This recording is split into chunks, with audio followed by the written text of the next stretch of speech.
যিনি দেহ বিনাশাদি সকল বিষয়ে মমতা শূন্য, তত্ত্বিক বিষয়ে শুভ প্রাপ্তিতে সন্তোষ বা অশুভ প্রাপ্তিতে অসন্তোষ প্রকাশ করেন না, তিনি স্থিতপ্রজ্ঞ। যিনি সসম্মান পান ভোজনাদি প্রাপ্ত হইলেও হৃষ্ট হইয়া আশীর্বাদ করেন না, অথবা তর্জন মুষ্টি প্রহারাদি পাইলেও নিন্দা অভিশাপাদি করেন না, তিনি সম্পূর্ণ উদাসীনভাবে কথা বলেন। কচ্ছপ যেমন কর চরণাদি অঙ্গ সকল সংকুচিত করিয়া রাখে, তেমনি যিনি রূপ রসাদি ইন্দ্রিয়ের বিষয় হইতে ইন্দ্রিয় সকল হরণ করিয়া লন, তিনি স্থিতপ্রজ্ঞ।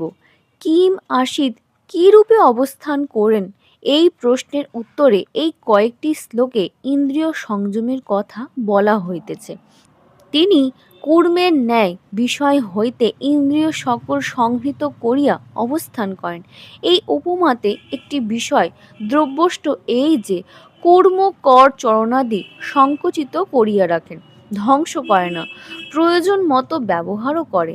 ইন্দ্রিয় সংযমী কর্তব্য, ধ্বংস বিধিও নহে, ইহাই গীতার উপদেশ। আমি আহার ইন্দ্রিয়া দ্বারা বিষয় গ্রহণ, সুতরাং নিরাহার ইন্দ্রিয় দ্বারা বিষয় গ্রহণে অপ্রবৃত্ত। রসবর্জম, রস রাগ হরষ বিলাস তদ্বর্জম, রস বিষয়ানুরাগ বিষয় তৃষ্ণা তদ্বর্জম তাহা ব্যতীত। সুতরাং রস বর্জম বিষয় তৃষ্ণা ব্যতীত।